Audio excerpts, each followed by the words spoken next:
কেমন কলকা করব?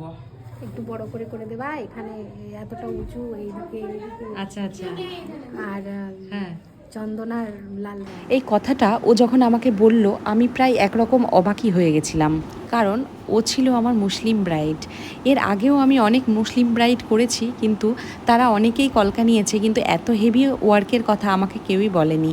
বেশিরভাগই সবাই সিম্পল কলকা, আর এমন এমন কেউ কেউ আছে যে কলকাই নেয়নি, তারা কলকা পছন্দই করে না।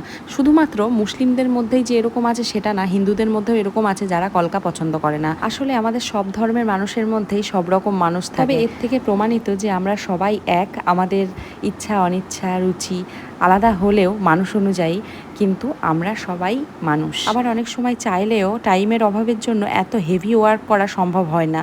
তবে ও আমাকে সেই সময়টা দিয়েছিল কাজ করার, তার জন্য ওকে অসংখ্য ধন্যবাদ। আর তোমাদের কেমন লাগলো ওর এই কলকাটা আর ওর এই লুকটা তোমরা কিন্তু জানিও। ওর স্পেশাল দিনে ওর ইচ্ছা পূরণ করতে পেরে আমি তো খুবই হ্যাপি।